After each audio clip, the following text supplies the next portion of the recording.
Ladies and gentlemen, get ready to embark on a journey like no other. Welcome to the Glum Lot Podcast, your go-to destination for a unique blend of recovery and discovery. I'm Brett. And I'm Mark. And in this podcast, we will endeavor to create a safe and uplifting space for our guests and listeners to share their stories with sincerity and a touch of humor. Remember, we are not a Glum Lot. The Glum Lot Podcast is more than just a source of entertainment. It's a beacon of hope, proving that even in the darkest moments, recovery is possible. Every story we share carries the power to inspire positive change. So buckle up, get ready to listen, and join us in discovering the strength that lies within every individual's journey. This is the Glum Lot Podcast, where humor meets hope. All right, Mr. Brett, welcome to episode number 97 of the Glum Lot Podcast. Woo, getting closer every time. And we just want to remind our listeners to please correspond with us by email at theglumlotpodcast or even talk to us. Yeah, and also, kind of tough to talk over email, but they can certainly send an email message. Or don't give me that face. You look defeated. That's okay. Also, please join our Facebook group, the Glum Lot Podcast at Facebook, because our latest episodes drop there first. Yeah. And don't be afraid to post on there. We have people posting about their sobriety days. We just had one. A very big fan of the show. Just let us know that he celebrated a year. And the promise to him was if he did celebrate a year and he worked on his program, that he will be a guest. So, James, look forward to that. Nice. Yeah, pretty awesome forward to stuff. It. Yeah. Now, was he the same guy that came up to us? That's the one. Yeah, we were at the Roundup. We call it the Roundup here where we live, but it's a statewide convention, area-wide convention. And this guy came up to me I've never seen before. He goes, "Are you Mark from the Glum Lot Podcast?" I'm like, "Yeah." He goes, "Oh, my God, I listened to your podcast. I've never met you. It's just such an honor." And I was like, "Really?" Yeah, and I cried. Yeah. Because I'm like surely cool. I can't be this good of a person, right? I'm like, that's cool. Yeah, I was blown away by it. And that leads us to our topic for the speaking today, which is humility, which I got to tell you, I kind of lack sometimes. Yeah, don't I, Brett? It depends on the topic. Don't I, Brett? No. Because I don't feel the need to tell you what you are. I know, but you're always the first to point it out. Oh, well, that's kind of our job for each other. But It is. Yeah, my ego can get away from me. Of course. No matter how long you're sober, it's not going anywhere. Yeah. The day my ego leaves me is the day that my alcoholism leaves me. Because they exist in the same place. Yeah, right. They do. But now listen, ego's not terribly bad either. Well, what is bad is being egotistical. Yes. Right. Or egoism, as it's called. Yeah, and not being humble. Right. And how do we reach that? Well, through our spiritual practice, really. Through the realization that we are not the power. Right. That that is, they always say, and our dilemma is that we lack the power. That's right. Well, that's true. And the sooner we learn that, the sooner we can live a good life. Relying on a power greater than ourselves, whatever that may be for you. Yeah, and we can attain that. And I would say a lot of this program is working towards humility. Absolutely. Mm-hmm. And, we get to that point by doing the step work and helping others and all that stuff. And not doing our stuff. And the opposite of that is pride. Yes. And they say pride cometh before the fall. And pride to me is, in a nutshell, denial of the fact that there's a power greater than ourselves. Mm-hmm. That I want to run the show. Yeah. It's all about me. And it's actually one of the big seven, isn't it? Is it? Yeah. Okay. Yeah. Pride. Yeah. I always think of I don't know why. Stop it. Sloth always comes to mind first for me. Well, because you're looking at me. Stop.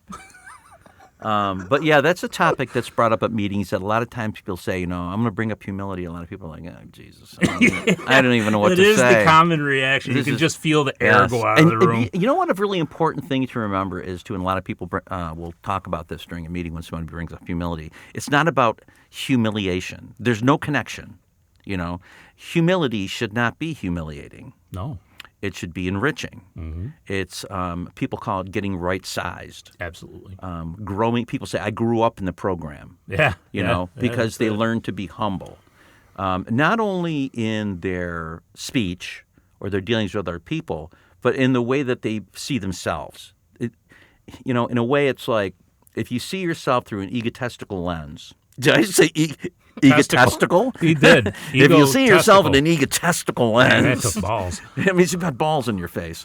We're not a glum lot. No, we are not. If you see yourself through an egotistical lens, then you are going to be prideful, and because your ego is always in fear, and you're going to fight that by overcompensating. It's a great nugget.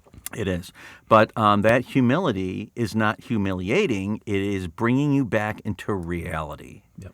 And it's that reality that really saves us from ourselves, isn't it? Getting out of ourselves. Save me from myself. So many opportunities. Get out of your own way. We see gratitude more. We see the good in life more. It's just, how are you going to get out of your own way if you think that your way is the best? I am the way.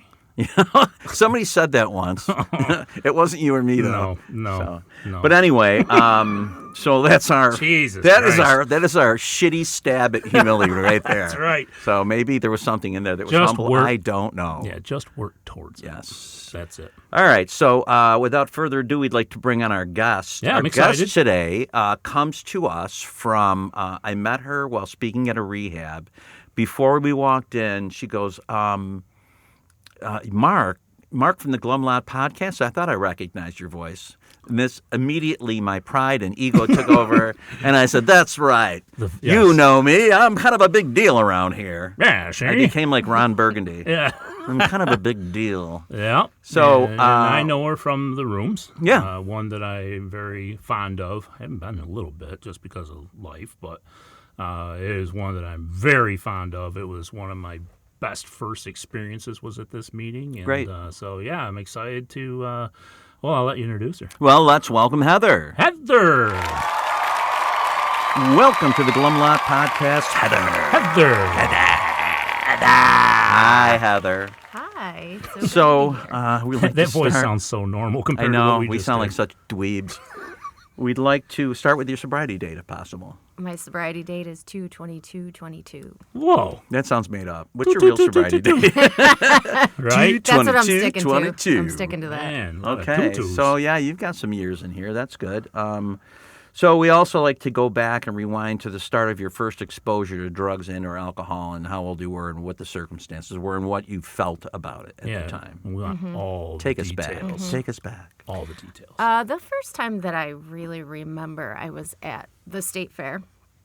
And, yeah, we were in Good Chevy people Port. watching there. My dad was having beers. Back in the day, his buddy worked for Miller. So I think it was Miller Court back then. So, of course, he had Miller. And I was like, can I have a sip of that? I was little. I don't know. How old do you think you were? I was probably maybe 6 or 7. And there's pictures of me having sips of beers before that, but this is the one I remember. And he's like, sure. And he thinks it's funny. So he Of gives me course. a sip, and I'm thinking, I don't know. Oh. Can I have another one? And he was like, one more. That was always the answer. It was always one more. Oh, okay. Oh my God! And I've never had That's one a sip. reoccurring For the rest I've of never your had life? one sip, one drink, one of anything. That So is that's a how it started. reoccurring And I theme. liked it right away. Yeah. Do you Even remember the flavor? What? Do you remember was the flavor It was good just too? beer. It was It just didn't a matter. Miller. It was the Yeah. effect, right? Yeah. Do you Oh, yeah. remember catching a buzz, or what you I don't thought think might I have been caught a a buzz then. You just I thought mean, it was I might have cool? got a little like, ooh, it Yeah. was just a couple sips, but Do you remember your first thought it was experience cool. with a buzz, like a feeling of effect with alcohol or drugs? now I'm thinking we were always allowed to have like sip glasses of wine with dinner, Yeah. like holidays Yeah, and so things family like that. culture type thing. And I do remember I was 8, my cousin's graduation party. I had older cousins and I was younger, so they're like, if you go sneak us a drink, they're not going to think it's you because you're too little. If you go get us a drink, you can have a sip. And I was like, okay. So I'm sneaking Let me get you drinks. 50. I'd come back with a drink, pouring vodka and 7-Up, and I'd come back with a drink. It's like half empty. They're like, where's the, I was like, you said I could have some. So I was all on board. I was all about the sneaking the drink. I loved the drink. Why? I wanted to hang out with the cousins. I wanted to hang out with the older kids. Yeah. I wanted to be part of it. And that's really how I first felt. Just I wanted to be a belonged. part of, That's drinking belonged. was how I felt. That I Gotcha. felt like I Do you belonged. remember? I felt safe. Do you remember feeling the effects of alcohol from that? I just, it's funny. Like, it was never too crazy. Like, I somehow had some sort of tolerance, like, right out the gate. Yeah. I could always drink more than other people. So at that point, it was the social part, belonging with the group. Yeah, and Plus, I think there's something I liked about the being buzz, sneaky, too. right? Yeah, The whole sometimes. sneaky thing had a certain Sometimes, yeah. scooch to it for us. It did for me. We did get caught, but, like, it was kind of like, you know, my uncle that didn't drink, the one that didn't, he was like, why are you coming back and forth so much? What's going on here? So why don't you But mind your own business, I was Damn so little, normies. I didn't even get in trouble, so that was cool. Oh, she's little. She doesn't know. Mm-hmm. So as you got a little bit older in middle school or whatever, or maybe early high school, did drinking become more of a regular part of your life? Oh, yeah. Yeah. Oh, yeah. Like, I do remember when my grandmother passed away, I was 11. And my cousins, again, they handed me a vodka cranberry. I already knew what that was. I'd already had sips of it. Good for the kidneys. Yeah, sure. And they handed it to me. They said, you need this. And I was like, ooh, okay. Oh, wow. So they just gave you a solution right Oh, there. yeah. So I sucked it right down. I was like, have another one? And they're like, one more. No, they were like 18, 17. Sure. Looking back, I'm like, who gives an 11-year-old vodka? Well, But- based on our show, a lot. Yeah, but that was not abnormal in the family. So, Yeah, and I loved it. I did. I loved vodka. I always did. same. There's not much I didn't like, but I loved vodka. So when you got that feeling, is it something you chased? I definitely did. Drinking became a thing for me in high school. I mean, I know my friends and I got caught at 15 having a party, getting really... I stole, like, Jack Daniels from my parents' liquor cabinet, and I put it in, like, Tupperware with Coke, and it was warm, and we drank That's it. We all awesome. got so sick. Ugh. Where was this? I was so... We were at a friend's house, and they had, like, a camp across the way. Oh, So excellent. there was a cabin, you know, Yeah. and we had the boys sneak up, and, you know, everybody came over, and, like... So we all got busted because everybody got sick, and, you know, it was a whole thing. And And did you vow never to do it again after no, that? I never said that. Some people may have, but not I never you. tried to quit ever because I knew I wouldn't. Yeah. I knew I wouldn't. At that time, at And 15 years yeah, old. and I do remember everybody got in trouble. Everybody got grounded. And I had a group of friends. They kind of like, I think, went separate ways because Yeah. their parents were kind of like, we love her, but you can't be doing this. So, you know, I just kept finding friends that drank. So it tended to be a lot of my We friends' always parents were our own people. alcoholics. We find our So, people. Yeah, oh yeah, I was always Yeah. good at that. I I- aligned you know, with I- all the alcoholics in my family. I found them Yeah, everywhere. I had the same experience when I was growing up in that I had a best friend who, you know, we would trade baseball cards. We would Yeah. play, you know, football. We would blah, blah, blah. And then when I got into drinking and smoking dope, this kid was not on board. And we parted ways pretty quickly. And we were super tight. Yeah, We right. parted ways very quickly, and I've never seen him since. Wow. You know, and I did gravitate towards, like, we find our people. We want to be with people who do what we do. Yeah, yeah. This kid wanted no part of me, and you know, looking back on it, for good reason. You know, he was a good Well, kid. now I want to find you a reunion. He was a good kid. You'd probably go, oh God, you AA, good. You needed it, dude. You needed it when you were 13. Shit, it took you that long. So you're in high school and you've fallen in with this crowd, and they're drinking and smoking dope. I did a little bit in high school, but I didn't really Not a big take part. not huge. A little more in college, and I mean I smoked plenty of it, but especially towards the end. But I don't know. I could always take it or leave it. When you were in high school, were there any repercussions as a result of alcohol consumption? You just kind of Not glide really. on by. I mean, I was grounded a lot, but that was it. But you were Like, just it never having a good time. stopped me. I Rebellious was always teen. in and out the window. I didn't have a car, but I always found rides. I'd have to get double rides because I'd have to come home, check in, and then leave again and go back to the party. Did you feel at the time that maybe you drank a lot more than everyone else, or did it just seem normal to you? I think it seemed pretty normal, but I also knew, like, I remember this was a high school party, and one night I was like, you know, I'm going to take it easy tonight. Yeah. And Oh. so I'm like, I'll just drink beer, and I'll go real easy with it. And I saved all my bottle caps, and I left the To party. keep count? I left, yeah, because I decided I better keep track. Wow. So I leave the party, and I'm thinking, oh, you did so good. And I pull out the caps. I had 12 bottle caps in my Shit. pocket. I was in high school. And You I drank a was 12 thinking pack. I was good. I'm like, you did so good. Like, you kept everything together. You just took it easy. And I pulled out the caps. I was like, ooh, that might be a problem. 12 felt like nothing. Exactly. Ooh, yeah. Yeah. I was Sounds probably like a good start. yeah. I was So probably you get 16, into 17. college. You go away to college? Mm-hmm. And so what happens? And I went to a school I picked because it was a party school. Mm-hmm. And I don't know, school, I always got by, though. I was pretty good at school. That was not, Another common theme. it was not super challenging for me. Like, Yep. I was the one out with everybody until 4 a.m, and then I'd still get an A- Still on doing the it. test. And they were like, how? And I don't know. I was just good at reading the teacher. You know, I had friends that would be, like, reading the book the night before. I'm like, what are you doing? Like, you can't learn it now. I'm like, you go to class, they tell you what they want you to know. So I managed through college pretty well. You know, I was always working, drinking, and I got by. And no repercussions again? Not a Nothing ton. severe? Not a ton. Like, I did lose a friend in college, and it was a drinking and driving accident. And, Oh, no. Yeah, and it was a friend from high school, but he was Yeah. out visiting because his girlfriend went there, and we all lived in the same house, and That's a pretty traumatic event. it was. So I struggled after that, and I did struggle with classes and things like that. But I squeaked by. That was bad. Yeah, How'd you get through that? things were getting bad. Like, I was living in an apartment, and everybody was getting real destructive. And Yep. I remember leaving that weekend. I went home to work, and they wanted me to come back. It was block party, and so when I got a phone call, and I don't even think I didn't have a cell phone back then. Somebody called the house, and I'm thinking they're just trying to get me to come back for the party. I'm not going.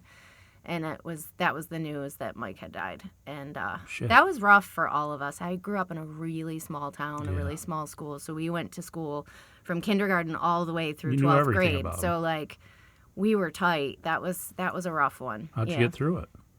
Well, just, I drank a lot, and I just barely made it through. I remember I was pretty depressed. I started smoking some cigarettes, which was not a thing for me. It was... Okay. Anything Yeah, it to was escape rough. the feelings It was of rough, it. and I spent less and less time. I didn't even want to finish school, but I did because I'd gotten so far. It's like, you might as well. I didn't know what I wanted to do. Like, everything kind of just got dark. Yep. And But you graduate and you get a degree. yeah. Where do you go from there? Yeah, so right out of school, I moved down to Raleigh, North Carolina. Mm-hmm. I had a friend that was graduating, and he was going for a PhD program, and I just wanted to get out of here. So I moved down there, and I thought I would get, like a real job, an office job, and I did for a little bit. I was a bartender prior to that. That's how I paid for school. What was your degree in? Health science. Okay. And I worked for a health insurance company. I was just about to get promoted and all this, and I was going to move in a different apartment. And my brother, I came up for 4th of July weekend, and my brother and his friends got in a car accident. His best friend was killed. Oh, my Holy God. shit. Yep. Booze again? A little bit of that, yeah. And so I ended up moving back home because it was just, Sure. there was so much going on. He was like a little brother to me, and I knew my brother was a seat away from being gone. He was airlifted to the hospital, and I came back home. And then I got back into bartending. I think I worked at a physical therapy office for a little bit, got back into bartending. And so, I was always in the scene. Yeah, I bartended in college, and it was, the place I worked at, you could drink at while you were working. I don't know how it was in your situation.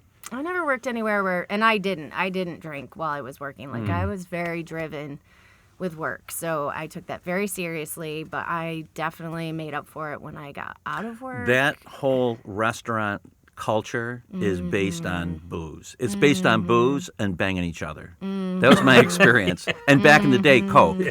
Yeah, right. But everybody was banging each other. Everybody was getting shitty-faced drunk, driving drunk. Back then, everybody was doing a lot of blow. And to me, that was exactly where I wanted to be. Yeah. I was like, this job is amazing. I'm making cash, a lot of it, decent, for me, a lot at the time. Yeah. I'm walking away every night with a pocket full of cash, drunk as shit, with a different girl, Yeah. doing lines. All right, you and don't have to it was brag. just, well, no, I'm just saying, at the time, I was I know. Living life. I was Yeah. 22, and I was like, I got it made. yeah, you right. had arrived. Yep. That shit wears thin pretty quick, though. You can't do that for very long. Oh, I did it for 25 years. Yeah. Well, you know what? I would see people that had done it for a long time. I'm like, oh my God, how I are know. they doing this? I know. Well, I managed it pretty well too. Like I said, Well, like we I were took experts it. at managing it for Oh a bit. yeah, like it's funny. Like now looking back, I can probably think of about 5 people that are on like death's door right now, and we were the ones that like you showed up to work, really? hungover or not. We showed up to work. We paid our bills. We worked hard. We played hard. I owned a home. I was always paying bills. Like I was living. Yeah. I was living well. Like I was never hurting for money. I wasn't rich or anything, but like.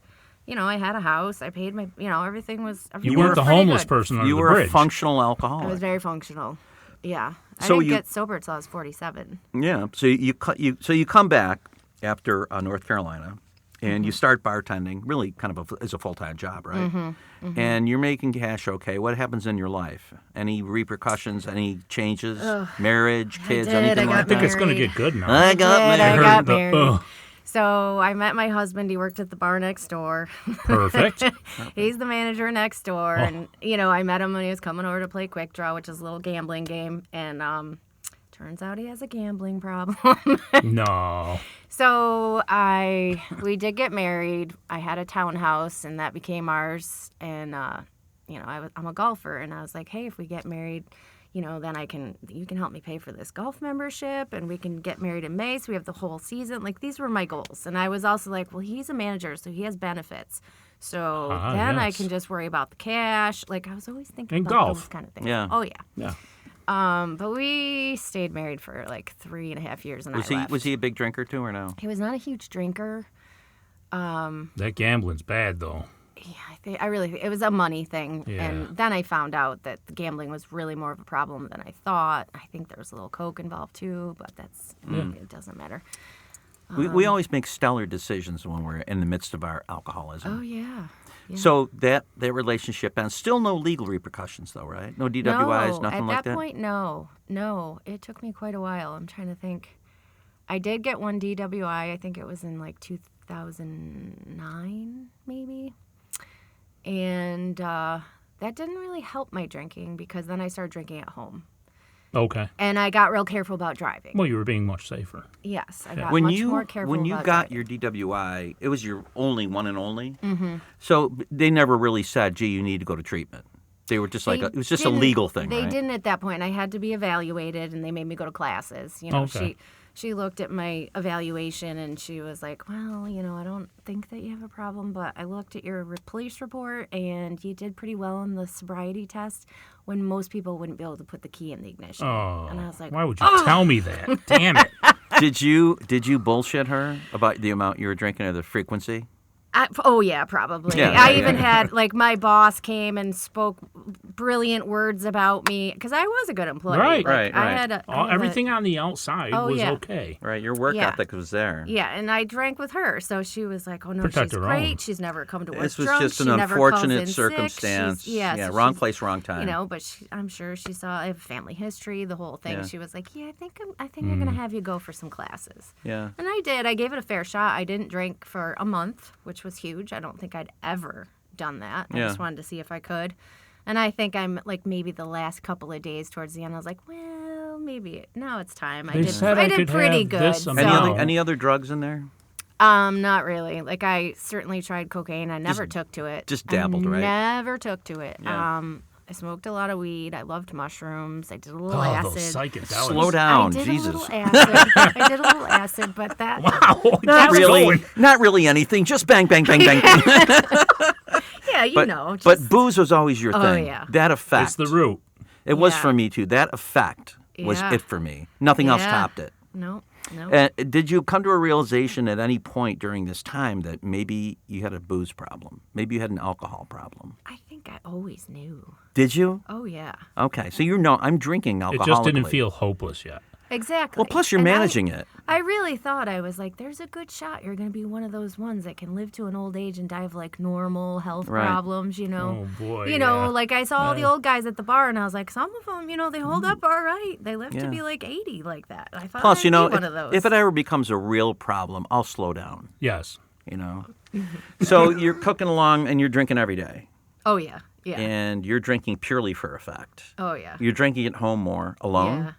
Yeah, I would drink alone. I love drinking alone. I did. Yeah, I got to really love that. Yeah. I never thought went to bars. I thought I never would, Yeah. and then once I'd get into started my doing, hobby and just do that hobby to death. Yeah. Yep. Yeah, always. By the time I got, in fact, I went through a stint when I'd call it walktailing. I'd get home from work. Well, I had a day job. I had a day bartending job. And once I had that, I was good. I stayed there for 10 years because the money was good. The hours were good. I could cocktail at night. So I'd go home. I'd walk my dog. I'd make a cocktail.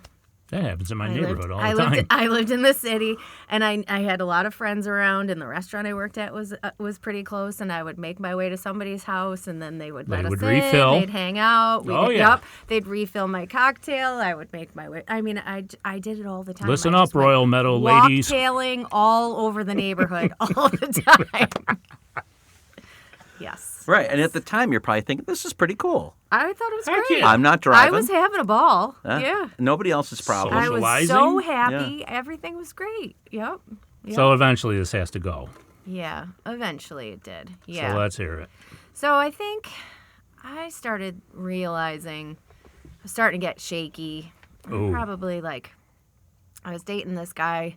He lived in Colorado, and we would just meet up in places and just party, and and at that point I was like, man, this guy drinks more than I do, and I was like, but he's older than me. I was like, so I should be good.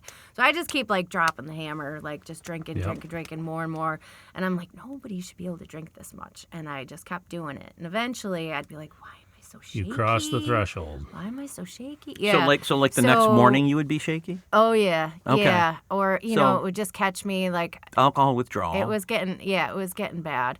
And then towards the end of my drinking, I'd have to have a drink an hour before my shift was over just so I could count money, stuff like that. But it was all you come in the morning, everyone's like, do you want a little Bailey's in your coffee? Of course I do.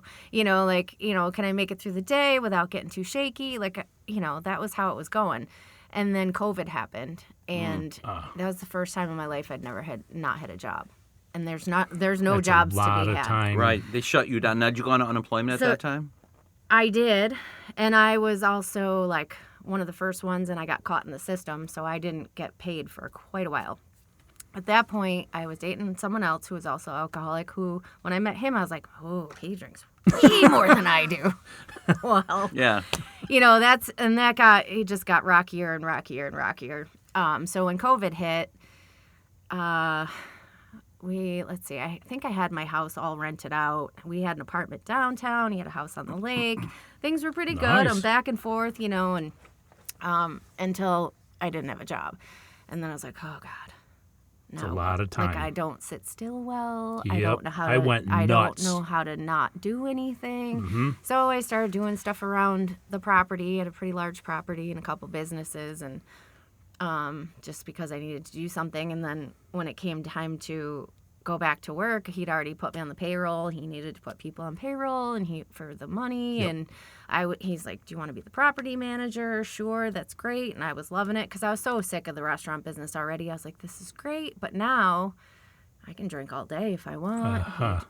He's drinking all the time. I'm the property manager, goddammit. So I would just have cocktails to kind of get through the day. I still was taking work seriously. The job's going to get done, but I needed booze to get through the day. And then come 3:30, 4 o'clock, I'm the bartender again. I'm making all the staff drinks. Everybody has cocktail hour.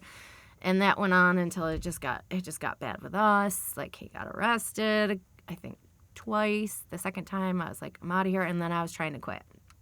And I did. Why?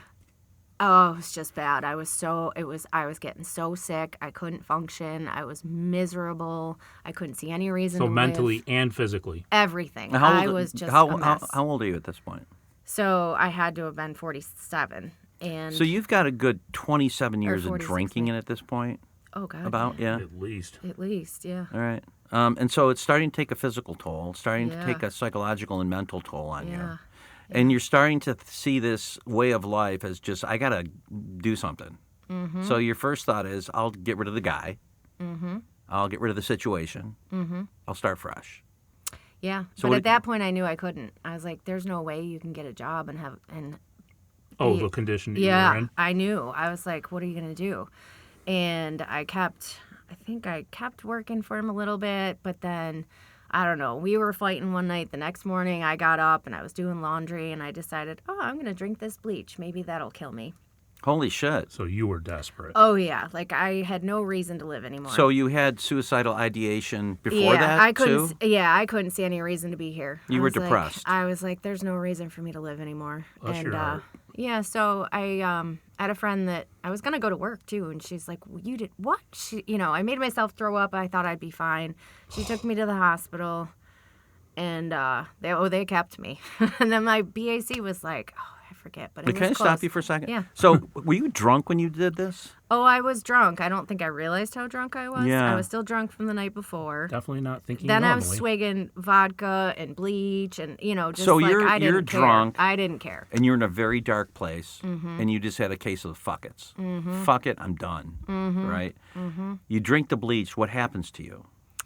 Well, I didn't really think much of anything. So I did go to the hospital, and I was walking, talking. Like, my friend didn't even think I was drunk. I didn't know I was that drunk. Yeah. And, and then I'm sitting there, and it was how taken much for bleach? it wasn't, I don't know, probably wasn't that much. Do you think it was like a And- cry for help? Oh, yeah. Like, I just didn't know what to do. I just wanted to die, but I didn't know how to do it. Yeah, you weren't And- good at it yet. Oh, no. Oh, no. So when you And check in, did they put you in the psych ward? They did. Oh, so they had the psychologist or whatever come talk to me, and she tells me what my BAC was, and I was like, oh, geez, most people are dead at that point. She's like, yep. Yep, bingo. Wow. And, But your insides are white. Yeah, and so then she's like, she tells me, something else, and I was like, oh, so you're saying I should have done it right? And she was like, now you're really not going home. Yeah, I right. thought I was being funny. I thought that was funny. Oh, haha, you're yeah, not I leaving. thought it was a joke, and she's like, Tie yeah, her now to you're the really bed. not going home. So, and the experience, I swear to you, like, I had to have people watch me 24 hours a day. Yeah. And it was like angels came and sat with me. Ooh, like, yeah, it really yeah. was. And so they detoxed me for, I think, 3 days, three or four. This is at the hospital? At the hospital. Yeah. And then they put me on the behavioral floor for a week. And I remember, like, I was still so shaky. So Did they Valium taper you or anything like that from the booze? Yeah. So what's that? Ativan. They were giving Okay. me Yep, Ativan yep. too. Like once I got on the floor, and I was trying not to take stuff too, and the nurses were like, "No, you need it right now." It's Yeah. dangerous. I was such a mess, and I remember being in there thinking, "How the fuck did you get here?" And then I was like, "What are you gonna do when you get out?"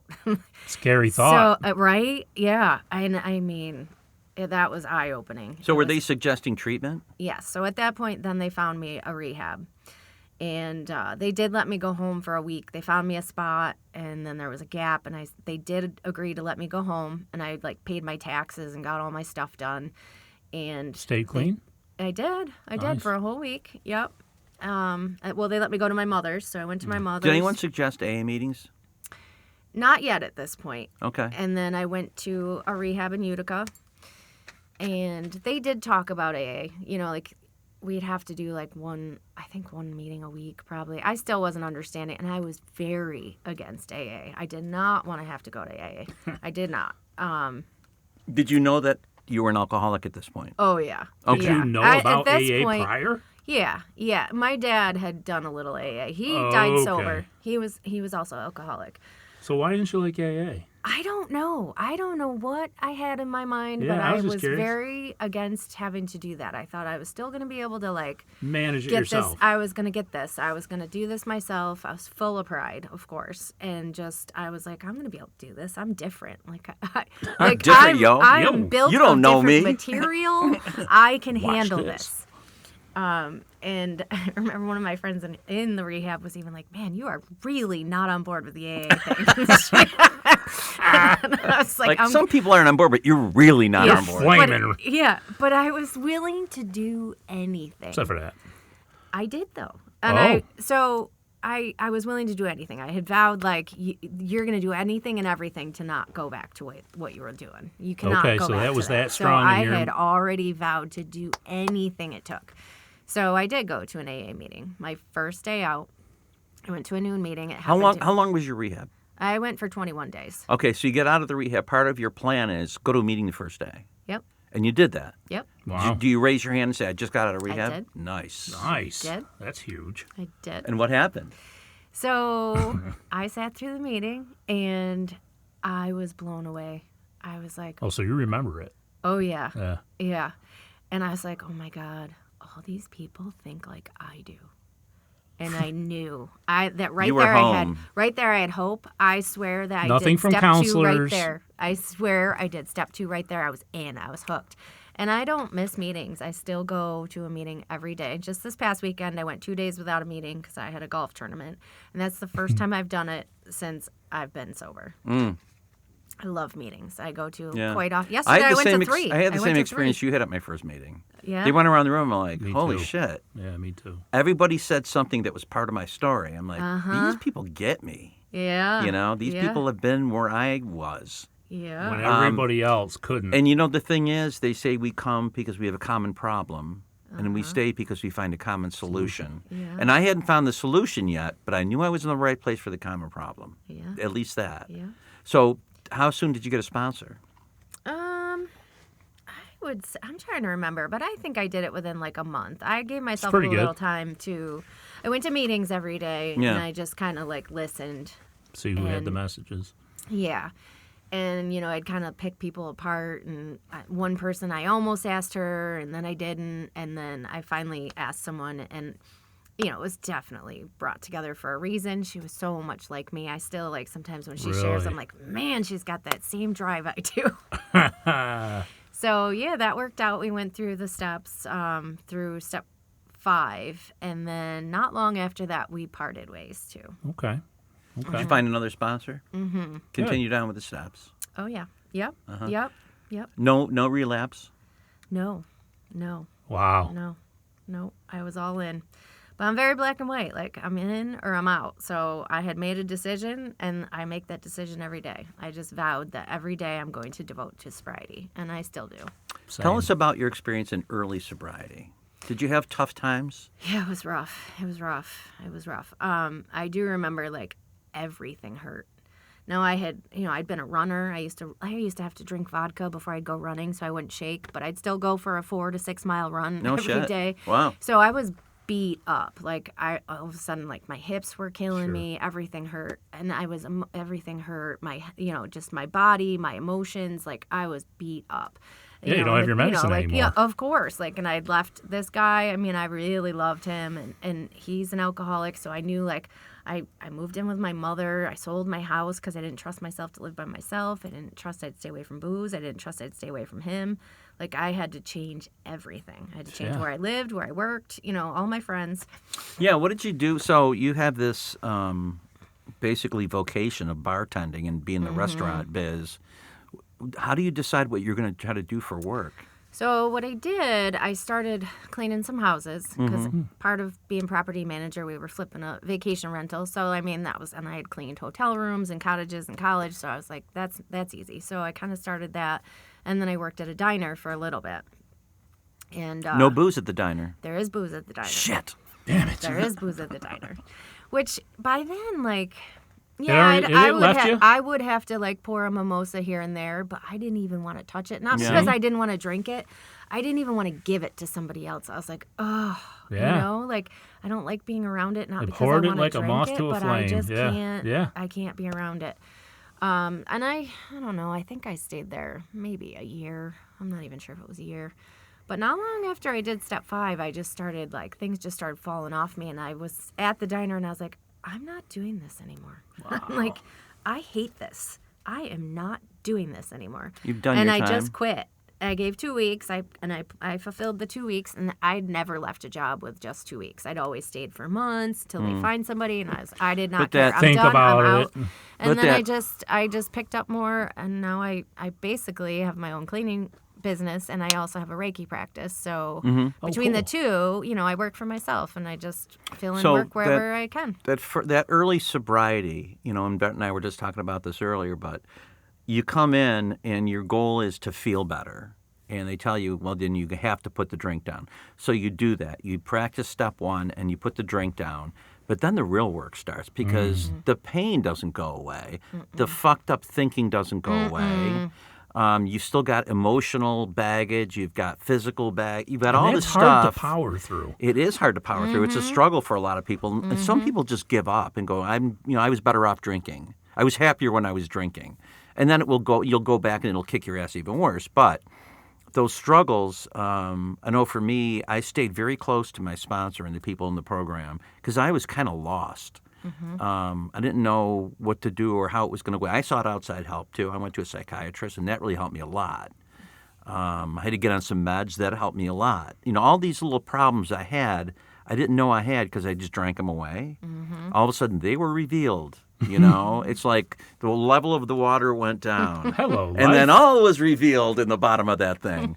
I think of Lake Mead out in Nevada when the water level drops, and there's a town under there. I'm like, holy shit, there's a town full of shit in my life. Yeah. But that's tough, And I remember early on in sobriety, somebody asked me, "Oh my God, you haven't drank in a year. How you feel?" Saying, "I would be great if it wasn't for feelings. If I didn't have to deal with feelings, my life would be fantastic.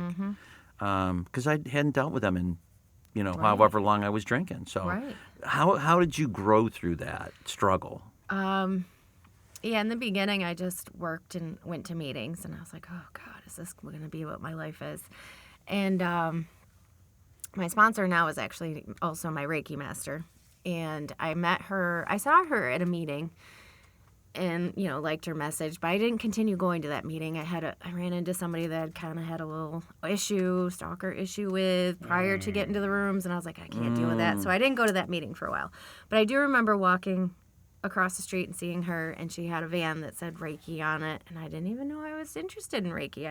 I'd had one session like 20 years ago, and I was like, oh, no. The lady says to me, she goes, you hold a lot of family issues in your low back. And I've had a low back problem since I was like 11.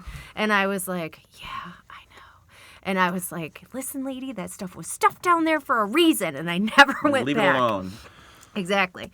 So, I don't know. I walked down. It was like I was in a tractor beam. I was like sucked across the street to go talk to this woman. And I was like, that's what you do? And she, she talked to me for a minute, and she gave me her card, and I called her. And I went for a session. And I remember after I left, I was like walking my dogs, and I was like, whoa, what is this? Like, I didn't have anxiety. I felt all like connected. Like the trees were moving all soft. The dogs are acting different around me. I was like, I need more of this. And I went back for another treatment, I don't know, maybe a month or so later. And I'm like, I'm going to ask her what it takes to learn how to do this. Because when I was in school, I'd thought about maybe going to massage therapy. Like, I didn't know what I wanted to do, but I had always had an interest in, like, wellness and that kind of thing. You couldn't tell from the way I was living. But, yeah, well, yeah, right. I'll go I'll learn what not to do first. Yeah. But that, and you also mentioned a big relief from step 5. Yeah, right? Yeah. Like, I struggled hard with step 4. My denial was so thick. I wouldn't admit that I was angry. I wouldn't admit that I was hurt. Was it hard to come up with stuff? Even? I wouldn't admit that I could be hurt. I really had a hard time, and it wasn't making sense to me. Like, those check boxes, I still like. I don't ever want to see that paper again. Okay. But we got through it, and we got through step 5, and then she was just like, okay, you did it. And I was like, really? Finally? That's it? I was like, okay. And it really wasn't making that much sense to me yet, but it felt like things were just kind of naturally falling off, and it took time for things to make sense. I couldn't wait to be perfect. I was like, ooh, 6 and 7. I was like, when can I get there? I can't wait to be perfect. Too. I'm like, I'm good with letting it all go. Yeah. When people are like, take it away. Yeah, when people are like, no, then what's left of me? I'm like, I did not care. I'm like, take it. Yeah. Take it all. I just want to be perfect. It's so cool. Now, have you, as a result of working the steps in your sobriety, have you worked with other people? Yeah. Actually, one of the girls that I met when I was at the rehab, she asked me to sponsor her. She got out on the 4th of July, and she did. She reached out. I gave her my number when I was in there. And fantastic. She, Was that the same night I was there with you? Yeah, oh, wow. that night. Yeah. Okay. And so she did. She reached out. She met me at the meeting, and I just want to tell everybody the size of the smile on your face. Yeah. Right? Yeah. It's cool to do that, right? And be asked that and be involved with that. Yep. So I have 3 sponsors. I have yet to have one take me up on doing really work on steps. So we'll see what happens. One of them, sponsees, you mean? You have 3 sponsees? Yeah. Sorry, sponsees. One of them she had already done.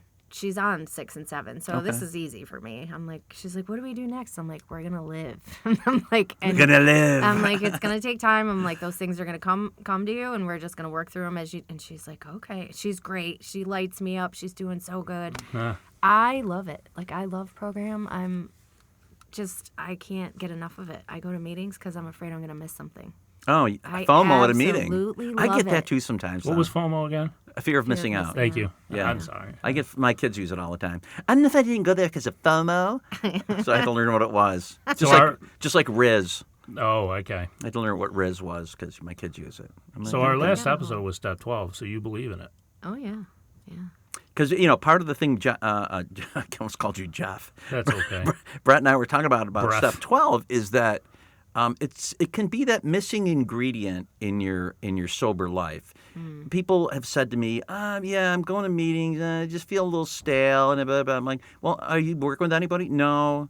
I'm like, that's the missing ingredient. You got to have that fourth dimension. Mm-hmm. You got to have. That's why it's not 11 steps. Mm-hmm. You need that step. Of course you do. Yeah. It doesn't work. My goodness. Yeah. So your experience with 12 step has been fantastic. Then, right? Yeah. Have you had people fail? Oh yeah. Yeah. Yeah. That's part of the deal, man. Yeah. And all you can do is tell them, hey, keep coming back. Mm-hmm. If you decide you really want to quit drinking and you really want to work on it, call me. Yeah. Just leave it at that. Yeah. I'll be here. I just got a message from someone I used to work with that had come for a little while and then went back out. And she, reached out on Messenger. Yep. She doesn't know what to do. Everybody's mad at her. And I was like, come back to a meeting. We are your people. And when you look back on that, your arrival in the psych ward that night, how far you've come.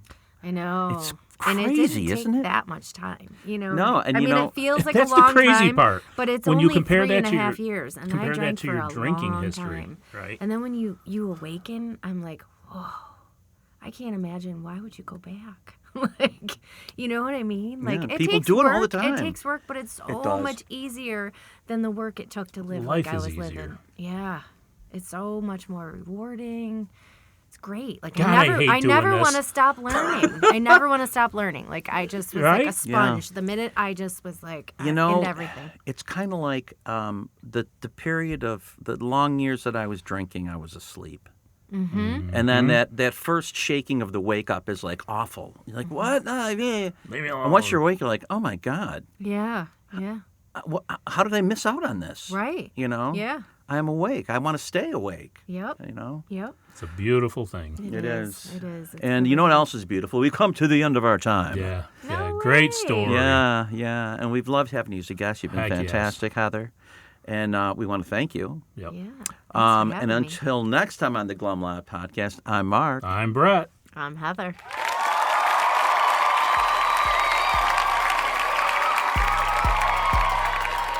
As we wrap up another episode of the Glum Lot Podcast, we want to extend our heartfelt gratitude to each and every one of you who tuned in today. Navigating the path to recovery from alcohol and other substances is a journey filled with challenges, triumphs, and self-discovery. Remember, we're not affiliated with Alcoholics Anonymous, but we're here to provide a safe space for open conversations about the complexities of recovery. Your stories, courage, and resilience inspire us and our listeners alike. If you or someone you know is on the transformative journey, know that you're not alone. Join us next time as we continue to explore the diverse facets of recovery. Until then, stay strong, stay connected, and remember that each day is a step towards a brighter, sober tomorrow. Thank you for being part of the Glum Lot community.